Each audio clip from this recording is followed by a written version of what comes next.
Welcome to the Future of TV Advertising panel at the Variety Entertainment Summit, a CES partner program. I'm Andrew Wallenstein, President and Chief Media Analyst at Variety Intelligence Platform. And I'm excited to discuss some transformative trends in TV advertising with three leaders in the field. Now, you might want to call this the $10 billion conversation. That's how much our first guest, Chief Brand Officer Marc Pritchard at Procter Gamble, represents in advertising and marketing. It's also how much revenue is overseen by our second guest, Linda Yaccarino, Chairman of Advertising and Partnerships at NBCUniversal. She's also the newly appointed chair of the Board of Directors at the Ad Council. And last but not least, Jeff Green is the founder and CEO of The Trade Desk, which guides marketers into this new world of connected TV. By the looks of his soaring stock price, is doing a very good job at it. Thanks to you all for joining me today. I want to start with just a few quick data points from Variety Intelligence Platform. They demonstrate that the TV ad business has gone through a lot. Clearly, unsurprisingly, there was a massive negative impact that pushed this business down in the opening months of the pandemic. But what may come as some surprise is that even as COVID persisted, a recovery was underway, and the outlook for national TV in 2021 is looking like some modest growth. So wanted to talk a bit more about what 2021 brings, especially at a time where there's been tremendous unrest in this country, both with regard to politics and COVID. Linda, what is your outlook here and what this means for your business?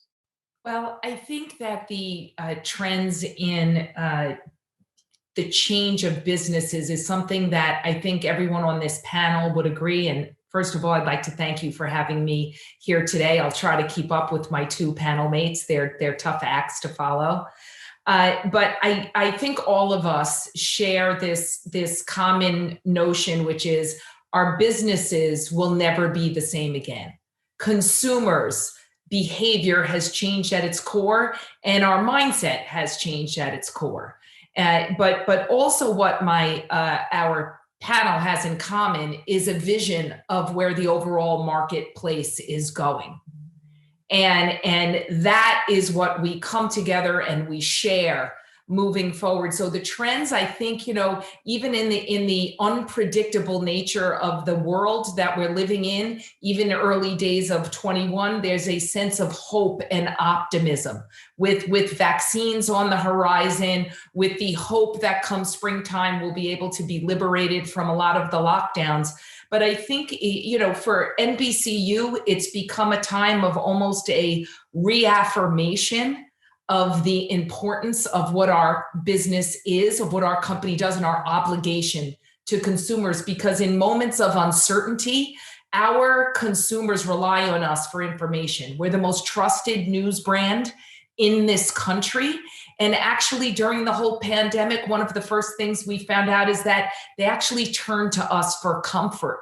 During this time of pain and in isolation, they turned to us for connection.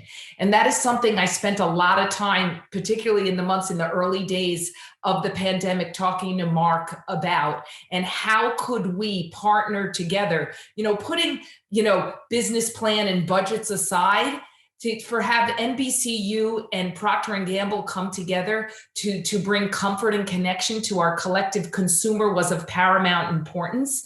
But we shared this vision of transparency and a business discipline that Marc didn't have anything to worry about. So we held hands and we partnered together. And that, I think, is a very lasting impact as we come out on the other side of the pandemic, where trustworthiness and context and choosing your partners carefully means everything.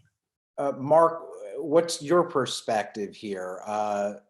Your business, of course, the kinds of products we expect from Procter & Gamble actually are kind of indispensable at a time like this.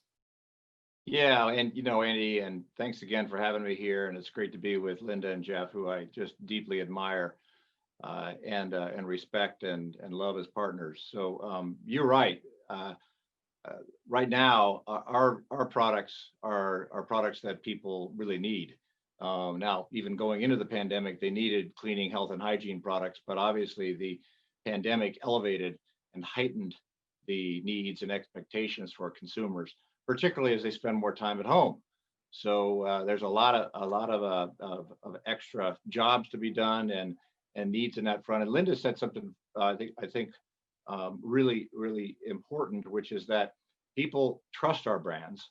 So they trust Tide and and Pampers and Always and Crest and Oral-B and Pantene and Head and Shoulders and Gillette, and I could go on. So, and now during this time of disruption, they're looking to these products, and we're doing everything we possibly can to make sure that these products are available. First and foremost, when this pandemic hit, but all the other disruptions too. I mean, this has really been, a quadruple whammy: pandemic, economic downturn, racial and social unrest, as well as climate change, all happening. We really focus first and foremost on making sure our employees were safe, making sure our trusted products are available, and really then focused on how we could help the community. And that's where we teamed up with partners like Linda to be able to create programming that actually helped raise money for COVID and to be able to do good. Because a big part of business, in our view, is to be both a force for good in society as well as being a force for growth in business. And those of us who have big businesses have the means to do so. And consumers and people we serve are counting on it more than ever. Jeff, your outlook is also interesting because I think back to last year, you, Linda, and I had this conversation at CES, and you saw 2020 as being a real inflection point for connected TV. That may have been an understatement. So tell me about how things look now heading into 21. Yeah, I don't know that there's ever been a statement I've made on a stage that is more of an understatement than that one. So yeah, that definitely was an understatement. Before I answer the question, I just want to say thanks to Linda and Marc for doing this with me. It's surreal for me to be on this conversation with both of you. I look up to both of you a lot, so I really appreciate you letting me join. I couldn't agree more with the sentiment of both of them before, and the desire to do good at a time when there's just so much unrest is something that motivates us deeply and makes us get up every day and work really hard at a time that it's really easy to be distracted. I'll just comment on a couple of things on the macro that have changed with our business. First of all, there was about 5 years worth of cord cutting that happened in 1 year in 2020. So connected television, by some estimates, will be 20% of ad spending in 2021 because of cord cutting that was historically 3, 4, 5%, being again 5x, depending on whose numbers you look at. The move to CTV is one component of it, but I would summarize it as nearly every advertiser in the world is more deliberate about the choices that they make for those 4 vectors that Marc was describing, where because of just a change in focus and in social injustice, let's be more deliberate about where we spend. Let's do the same thing as it relates to COVID. Let's do the same thing as it relates to politics. Let's be very deliberate about where we're spending. And for some advertisers, they're more discriminant, and for others, they're very open in terms of where they'll run. But everybody is being more deliberate about where they run, being more data-driven. And for us, that's very good for our business because we're a data-driven business that tends to focus on things that can put data to work on the open internet. And if there was one more cause to add to 2020, it was just the advent of the cause that is the open internet, to make it possible for marketers to have more control and for journalism to thrive for all the reasons that were highlighted earlier. Well, I think we all got a sense of how change was going to come in a big way with the upfront marketplace in 2020.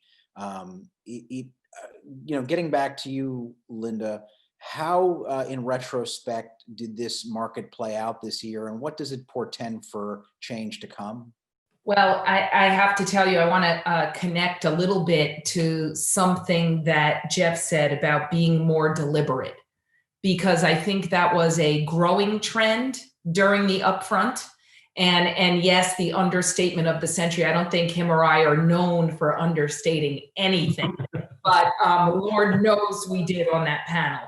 And we could talk a lot about, specifically to your question about, kind of what changed, but, viewers migrating to digital, marketers demanding more, Marc Pritchard, the coming future of work, none of those trends are true, right? They're all going to stay the same, but I think this marketplace and the unfortunate macro forces that both Marc and Jeff were talking about forced an acceleration for us to pay attention to what we already knew we had to pay attention to. And back to the deliberate, I like to talk about it in terms of intentional, because the one of the major lasting things was how much more important context has become. And that is the connection of what Jeff is talking about, the premium content and the value of it. And through Marc's filter or through his lens, it means transparency and safety. So when all those things had heightened importance going into the upfront, it actually was a very exciting time because it liberated us from some of the handcuffs of the legacy stuff that couldn't deliver on those things that we needed, particularly as it relates to context, transparency, and safety. So we had to come together. Yes, absolutely. Meet the consumer at where they are, right? And where they're going. And that meant wherever, whenever they wanted to consume. So a company like NBCUniversal on a monthly basis, something about 200 million people consume 30 billion-ish minutes of our content. We have a responsibility to them. So to be able to meet them where they are with partners that I'm able to guarantee safety and transparency, that was what accelerated the marketplace to finally change. Marc, you back in September, went public talking about how Procter & Gamble was going to approach this marketplace differently, this upfront marketplace. Did it play out as you signaled it would? Yeah, it did. One of the things that we look at when there's so much disruption in the world is to get ahead of it is to lead it. But lead it, and we call it lead constructive disruption.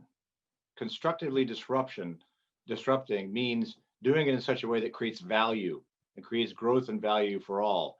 Yeah. And so what we looked at is, as Linda was just describing, is all these confluence of changes. And it really caused us to step back, look at this legacy system, which in our view was a very old legacy system that was created in the 1950s, centered around timing when the automobile industry would introduce their new cars. So that's why we did the upfronts and the season in the fall. And we created this largely, kind of a bit of a contrived marketplace. And it seemed that everybody just flocked to this, and it didn't lead to innovation. And so what we did is said, all right, let's have direct conversations with people like Linda and other major broadcasters and publishers and say, let's figure out how we can do this differently. And so what we did is we essentially worked together and negotiated a deal on our timing, on the timing that worked best for our company. And by the way, I also expressed very clearly, that's what I would expect everybody to do. And Linda said, I'm open for business. Tell me when you want to do a negotiation. So it just opened this up. Then we looked at other things like, okay, how can we be more flexible? How can we be more real time? How can we create tentpole content moments where we can work together? So we as a company can put ads that aren't necessarily ads. They're more like things that can help advance the community. So it just really changed things quite a bit. It then opened the door for measurement discussions about how can we get cross-platform measurement, not just in the digital world, but in the TV world. And finally, it opened big time to focus on transparency and safety, making sure that we were going to evaluate every single aspect of our media ecosystem and make sure that our ads are showing up in a place that is safe, that is free of harmful, hateful, and dangerous content. And that I think it was really a major disruption. I would say it was a constructive disruption that will lead to even better things in the future. Yeah, that safety issue has obviously loomed very large this year. Jeff, in the world the trade desk plays in with connected TV, I would assume data makes a big difference in terms of letting people target their messages in a way where they're ensuring, it's not going to be compromised in any way by bad actors or the like. Yeah, I mean, yeah, data is the answer to all of that. So whether you're talking about safety or whether you're talking about the upfronts, I just want to be clear and just underline, Marc is leading the way again and demonstrating for marketers the way they have to think about the future of the upfronts, which is to transition to something of a forward market where currently programmatic is mostly a spot market. And that forward market is informed by data, not dissimilar from any mature market. You look at equities, spot markets and forward markets inform each other, and they leverage as much data as possible to transact the best prices. By the way, those markets are always on. It's not just in the fall, they're always on.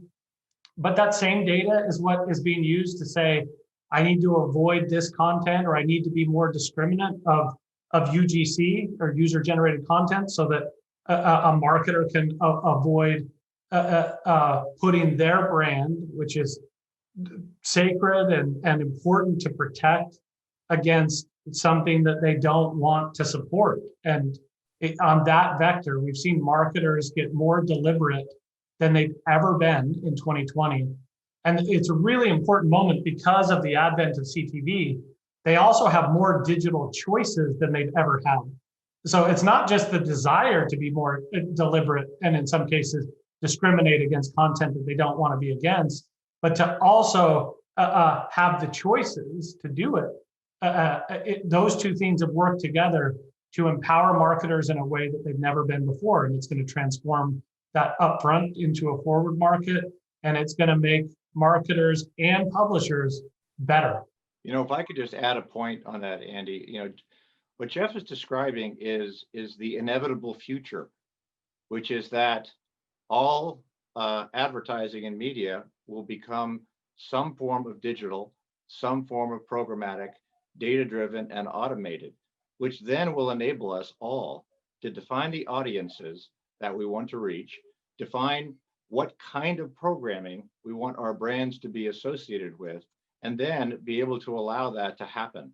And to recognize as well, there is a huge ocean out there, and there are a lot of fish, and there aren't just a few that you have to go with. And that's the beauty of what we have here with programmatic, with companies like the Trade Desk and the advent of connected TV. It just opens this vast opportunity to ensure that we can reach people we want, where we want, when we want, in a safe environment, and it will be good for the entire industry. And I think I could just also add to both Jeff and Marc's comments, because, and Marc has said this many times, that the actual ad ecosystem as it relates to TV or premium content actually works really great. It's an open, fully transparent, safe marketplace. In other words, you never get surprised where your spot is going to air, and you intentionally place them where you want to place them.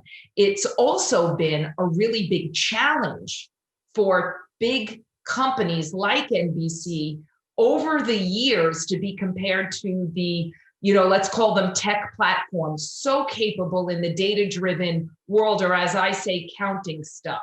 So it's why NBCU has been investing so many millions of dollars over the last decade to actually bring what works in linear television to the digital space. So we've gotten better at counting stuff, but we're also very disciplined about how we offer those opportunities to our marketers that are the same. So big reach, immediacy, but with the data and digital capabilities they've grown accustomed to from the tech platforms. And that's why I'm on this panel with somebody like Jeff Green, because without him, we wouldn't be able to take the premium content that we have into the connected TV space without a disciplined partner in a great company like the Trade Desk. And I mean it very sincerely, because if you don't have that same discipline and approach to philosophy in business, open marketplace, fully transparent, and be able to offer that to your customers, you're not in the long-term growth business, right? You're in the short-term commodity business. And we are planning on being, or continuing to be, one of those big fish Mr. Pritchard likes to do business with for quite some time. There are some big ones, yes. You know, I'm sorry to keep talking, but I wanted to just amplify, a couple of points as well. If you just think again about the disruption that we're talking about, the current ecosystem, or at least the way it was in 2020, was driven by what I heard once one person call information asymmetry. I remember this very clearly. It was an agency person who said, "Hey, the reason why you should hire us is because we have information asymmetry." I said, "What does that mean?" He said, "Well, we have more information than the broadcasters do, and so we can get a better deal." I said, I said, "Can I get that information?" No, I got that. I said, "Okay, now I realize information asymmetry is an advantage, but that's not good for business, because in the TV world, there was the information asymmetry with broadcasters and agencies, which led to this contrived marketplace, which then led to really not as good a system, until now we're disrupting that." The other information asymmetry is walled gardens, where you cannot have any information, so you don't really know exactly what's happening, so you have to rely there.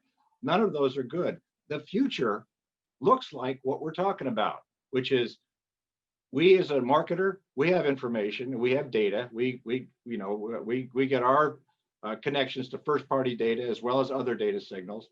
Jeff and the Trade Desk have data. Linda and her and other publishers have data. What we then do is figure out, how do we get to audiences that we want to reach, and then open the door, open the aperture, just as Linda described, which is an open marketplace, so you can find the right connections with the right people.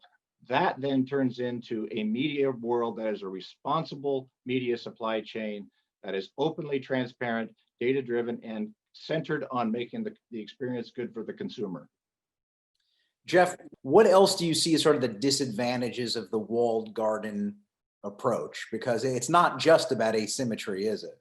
Well, so that's a big part of it, but that is one piece of it. So, and I do feel like we tend to conflate a number of issues when we talk about walled gardens, and we use that as a proxy to talk about 2 or 3 different issues. But everything Marc just said is accurate, and again, I couldn't agree more. There is additional dynamics, one of which is that the walled gardens tend to own more user-generated content. And there has been a lot of discussion among marketers in 2020 about, have we properly valued user-generated content? In particular, as they contrast that with newly available premium content from content creators like NBC, they now have just many more digital choices that don't require them to lean exclusively on user-generated content, where there's just much more risk for their brand and sometimes even their principles. And so user-generated content has been one piece of it. And then the asymmetry, which is partly about, you ask your marketer to give you all of their user level data, and then you never return the same to them. So there's this asymmetrical relationship. But that also leads to just another uniqueness to most of the walled gardens, which is that because of that asymmetry, they also have to provide all their own measurement. So they're in the business of, some say grading their own homework. When you put all of that together, it's something that marketers are looking for alternatives to, or at least how can we change that? How can we change that asymmetrical relationship to be something different or better? And connected TV has just changed sort of the power balance forever in digital. So we've got this, big new bright future in advertising coming together. Linda, you took some big steps in 2020 toward that future with the launch of the one platform that enables advertisers to buy across media, and with the launch of Peacock, the streaming service, which is facing a lot of competition out there. So, grade yourself here. What were those steps like, and what comes next? Well, I think you ask about two really big things. If 2020 wasn't a momentous year for many, most unfortunate reasons, 2020 was a big year for our company. Number one, just launching our newest trading product called One Platform is really a mechanism, a trading platform connected to what I said earlier about meeting the consumer where they are, right? Being the biggest media company in this context for the conversation in the US, 2020 brought out a climate to all consumers that they could access or had expectations to access any type of content that they wanted anywhere, anytime. So the big screen in their living room at home, the screen on their lap, or the screen of their hand. And they were choiceful about making that. So this platform enables the media buying community and sellers like NBCUniversal to trade in a very nimble way across any platform, across any screen, linear or digital. So it takes away those barriers. That being said, it leads you to Peacock, which is really the bellwether as everything transitions to digital, and everything will be Peacock, right? So during the early days of the pandemic, believe it or not, we were scheduled to launch the birthday of Peacock on April 15th in Comcast-only homes, and it became very much the singular priority for Comcast NBCUniversal to launch on time. So now, a bunch of months later, Peacock is, as you can imagine, the dynamics of the pandemic and people are home more, created a scenario for Peacock that it got off to a much, I'll be corny here and say, accelerated flight. So Peacock is over-delivering on all metrics, right? This past January 1st came the much-awaited transition of The Office to Peacock, so off Netflix onto Peacock. And you can imagine the first week of 2021 for Peacock has been terrific. That being said, I use Peacock as an example of two things. Innovation that was born out of a company that's often referenced as a legacy media company, and to launch a new streaming product, ad-supported, where reach is so desperately needed in the ecosystem today, has been a great good fortune to be able to launch that product. And then also the best demonstration of meeting where the consumers are. And I would add, when you said it's up against a lot of competition, our dedication to a hugely backed, innovative product, ad-supported Peacock, really is unique in its space, because if you look at Netflix or Disney Plus or Discovery Plus, we're actually adding ad inventory to a marketplace that is seeing a big deterioration in availability. So that, combined with our interests in growing all digital video space and helping support the connected TV marketplace, can tell you that we're pretty bullish on advertising moving forward. Jeff, I'm going to give you the last word. When we're having this conversation again at the beginning of 22, what progress do you think we'll be citing then in terms of the maturation of this marketplace? Yeah, well, so first, we still have a lot of work to do on just helping the global economy recover from COVID. So I think we're going to be talking about how much more work we did in helping that recovery. So, as we charted out for our employees in March and April, there is a recovery curve, and companies like Marc's are on the very early stages where we needed their products in the world as fast as possible. And fortunately for them and us and the world, they were marketing aggressively at a time people needed to be reminded that they're there. That same work is going to have to be done for travel and automotive as we progress into 2021 and get on the other side of ubiquity in the vaccine. But 2020 was all about all the changes that Marc described earlier. 2021 is going to be more about the open internet and the changes that have been caused by connected TV. And that means creating a more vibrant ecosystem for everybody. That is all going to center around getting identity right.